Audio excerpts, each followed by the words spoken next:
La divinidad desfigurada. Para hablar de un sujeto tan delicado, tenemos que quitarnos las sandalias de nuestros pies. Dios le dijo: no te acerques aquí, quita las sandalias de tus pies, porque el lugar donde tú estás, tierra santa es.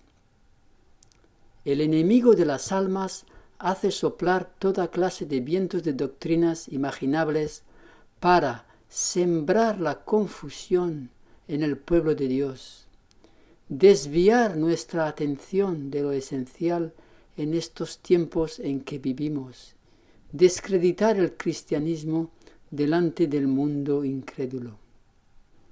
Los seres humanos tenemos sed de conocimiento, pero estamos limitados. Dios ha puesto un límite a nuestra comprensión de las cosas. Estamos rodeados de misterios insondables, la vida, la eternidad, Dios, las maravillas de la creación. Todos estos son sujetos más allá de nuestra comprensión. Sin embargo, ciertas personas quisieran aprender la naturaleza misma del Creador. ¿Cómo trastornáis las cosas? ¿Acaso el alfarero será considerado como el barro? ¿Acaso lo que ha sido hecho dirá a quien lo hizo: él no me hizo? ¿Dirá lo que ha sido formado del que lo formó: él no tiene entendimiento? ¿Podrás unir con cadenas a las Pléyades o aflojar las cuerdas de Orión? Leer todo el capítulo 38 del libro de Job y encontraréis qué es lo que Dios quiere decir a la arcilla que somos cada uno de nosotros. La arcilla quiere dirigir al alfarero. ¡Qué locura! Los filósofos abundan en la iglesia cristiana. Ciertas personas elaboran una filosofía a partir de una idea que les parece interesante y después buscan algunos textos bíblicos para embellecer su obra. Sin embargo, la obra es humana y no puede resistir la prueba de la inspección bíblica. Esto ocurre con la doctrina que presenta primero a Jesús como siendo engendrado por el Padre y que niega la existencia del Espíritu Santo como entidad aparte. Yo no quiero juzgar los motivos de los autores de una doctrina tal, pero ella constituye una afrenta grave, una desfiguración de la divinidad, un insulto a su persona. Ella niega la existencia eterna del Hijo de Dios y la existencia del Espíritu Santo como entidad distinta de la divinidad. Las cosas secretas pertenecen a Jehová nuestro Dios, pero las reveladas son para nosotros y para nuestros hijos para siempre, a fin de que cumplamos todas las palabras de esta ley. Concentremos nuestras energías a comprender lo que Dios ha revelado y pongamos de lado los misterios demasiado grandes para nuestra mente. Incluso durante la eternidad habrán cosas que no llegaremos a comprender plenamente. Somos criaturas y Él es el Creador. Durante nuestro estudio no saldremos de un escrito está, o así dice el Señor.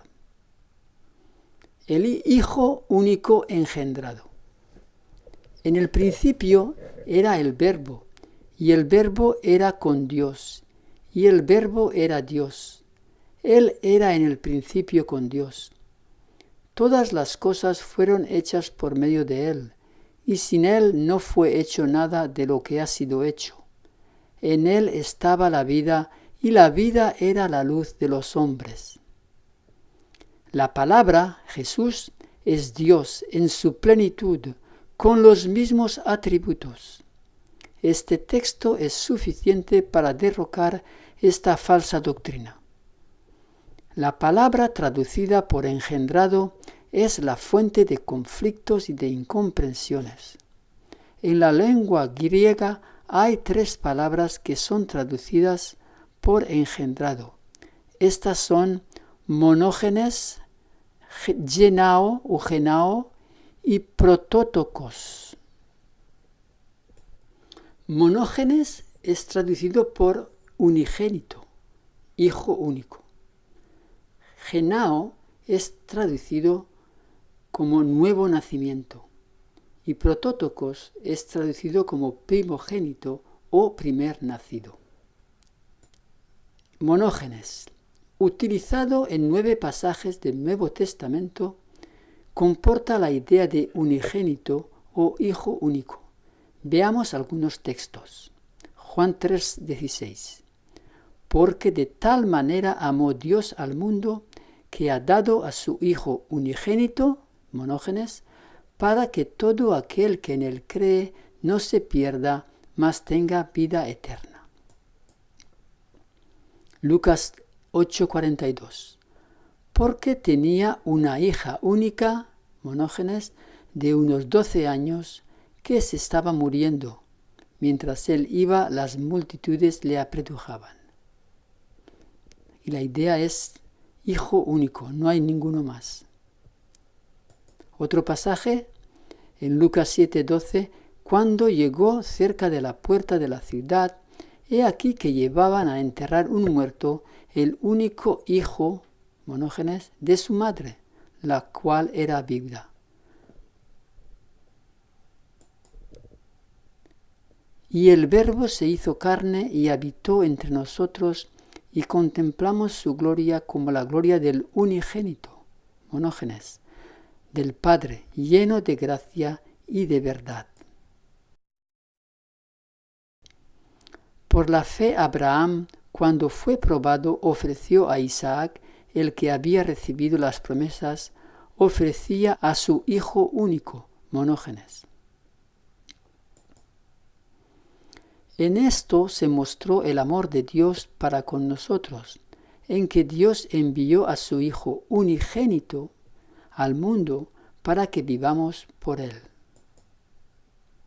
Así que la idea en estas traducciones de la palabra monógenes es siempre hijo unigénito, hijo único. Y esa palabra a veces también se traduce como engendrado, según las traducciones bíblicas. Pero el sentido es hijo único, unigénito. Veamos ahora la palabra genao. Traducido como engendrado, hace referencia al nuevo nacimiento. Intercedo ante ti en cuanto a mi hijo Onésimo, a quien he engendrado en mis prisiones. Aquí está claro que engendrado quiere decir nuevo nacimiento, ya que Pablo no engendró a Onésimo. Otro texto nos dice, sabemos que todo aquel que ha nacido de Dios no sigue pecando, más bien aquel que fue engendrado de Dios le guarda y el maligno no le toca. Pues aunque tengáis 10,000 tutores en Cristo, no tenéis muchos padres, porque en Cristo Jesús yo os engendré por medio del Evangelio. Estas palabras, genao, cuando es traducido, engendrado hace referencia al nuevo nacimiento espiritual. Una última, porque a cuál de los ángeles Dios dijo jamás, Hijo mío eres tú, y yo te he engendrado hoy, y otra vez yo seré para él Padre, y él será para mí Hijo. Esta la ha cumplido Dios para nosotros sus hijos cuando resucitó a Jesús, como también está escrito en el Salmo 2, mi Hijo eres tú, yo te he engendrado hoy. Esto hace referencia a la resurrección de Jesús. Veamos ahora la palabra protótocos, traducida a veces como primogénito o primer nacido. Los dos pasajes donde esta palabra es utilizada hablando de Jesús hacen referencia a su vida terrestre. Pero no la conoció hasta que ella dio a luz, protótocos, un hijo y llamó su nombre Jesús. Otra vez, al introducir al primogénito en el mundo, dice: adórenle todos los ángeles de Dios. Y de parte de Jesucristo, el testigo fiel, el primogénito de entre los muertos y el soberano de los reyes de la tierra.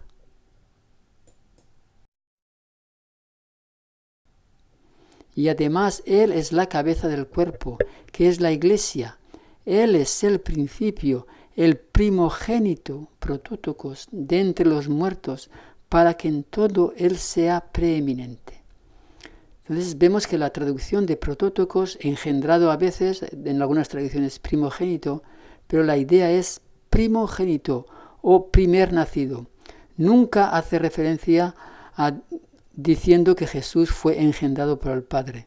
Cuando se utiliza en relación con Jesús, sea en relación con la resurrección, o sea cuando Él fue encarnado como hombre.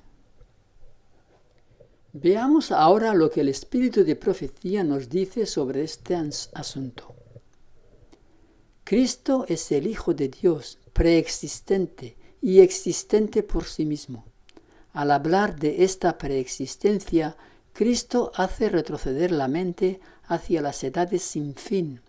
Nos asegura que nunca hubo un tiempo cuando Él no haya estado en estrecha relación con el Dios eterno. Aquel cuya voz los judíos escuchaban en ese momento había estado junto a Dios. Jesús era igual a Dios, infinito y omnipotente. Es el Hijo eterno y existente por sí mismo. Jesús declaró: yo soy la resurrección y la vida. En Cristo hay vida original que no proviene ni deriva de otra. El que tiene al Hijo tiene la vida. La divinidad de Cristo es la garantía que el creyente tiene de la vida eterna. Negar la existencia del Espíritu Santo como entidad aparte de la divinidad. El Espíritu Santo es una persona porque testifica en nuestros espíritus que somos hijos de Dios. Cuando se da este testimonio, lleva consigo su propia evidencia. En esas ocasiones creemos y estamos seguros de que somos los hijos de Dios. El Espíritu Santo tiene una personalidad. De lo contrario, no podría dar testimonio a nuestros espíritus y con nuestros espíritus de que somos hijos de Dios. Debe ser una persona divina. Además, porque en caso contrario, no podría escudriñar los secretos que están ocultos en la mente de Dios. Porque ¿quién de los hombres sabe las cosas del hombre, sino el espíritu del hombre que está en él? Así tampoco nadie conoce las cosas de Dios, sino el Espíritu de Dios. Solo el poder de Dios, que posee el Espíritu Santo, tercera persona de la divinidad, puede tener en jaque los poderes del mal. No tenemos nada que añadir a estos pasajes. El que tenga oídos para oír, que oiga. La divinidad es un misterio demasiado grande para el entendimiento humano. El espíritu de profecía destruye esta herejía. Tenemos que escoger la una o la otra. Una de las razones por las cuales el espíritu de profecía fue dado fue precisamente para premunirnos del error y de los vientos de doctrinas. Los hombres pueden valerse de un medio tras otro, y el enemigo tratará de seducir a las almas para apartarlas de la verdad. Pero todos los que crean que el Señor ha hablado por medio de la hermana White y le ha dado un mensaje, estarán seguros frente a los muchos engaños que vendrán en estos últimos días.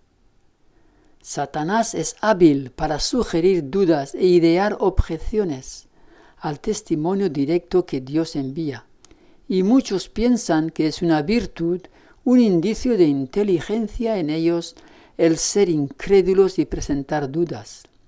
Los que deseen dudar tendrán abundante ocasión para ello.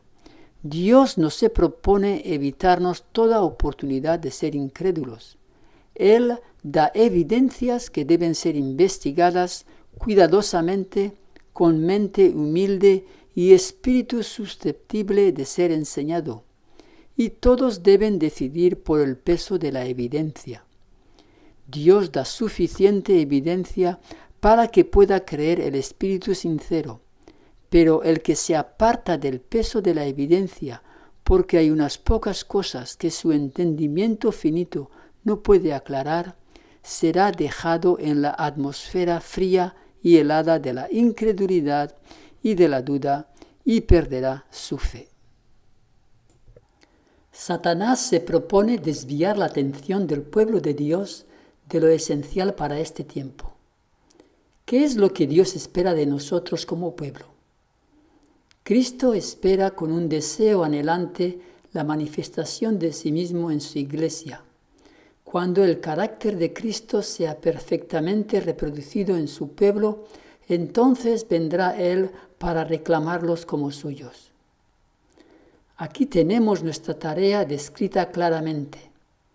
No perdamos nuestro tiempo y quizás nuestra alma a discutir sobre cosas demasiado grandes para nosotros. Caminemos por la fe en la revelación divina sin buscar a comprender lo que Él no nos ha revelado. Resumamos. Muchos vientos de doctrina soplan en la cristiandad. Tenemos que estudiarlos a la luz de la palabra y de los escritos inspirados enviados por Dios por medio de Elena White. La doctrina que desfigura la divinidad no está de acuerdo con la palabra ni con el espíritu de profecía. Tenemos que escoger uno de los dos. Concentremos nuestras energías en la obra de preparación necesaria para poder comparecer delante del tribunal de Dios durante el juicio final y dejemos de lado los argumentos y discusiones estériles. La naturaleza del Espíritu Santo es un misterio. Los hombres no pueden explicarla, porque el Señor no se la ha revelado. Los hombres de conceptos fantásticos pueden reunir pasajes de las Escrituras y darles interpretación humana, pero la aceptación de esos conceptos no fortalecerá a la Iglesia. En cuanto a estos misterios, demasiado profundos para el entendimiento humano, el silencio es oro. Pero evita las contiendas necias, las genealogías, las controversias y los debates acerca de la ley, porque de nada aprovechan y son vanos.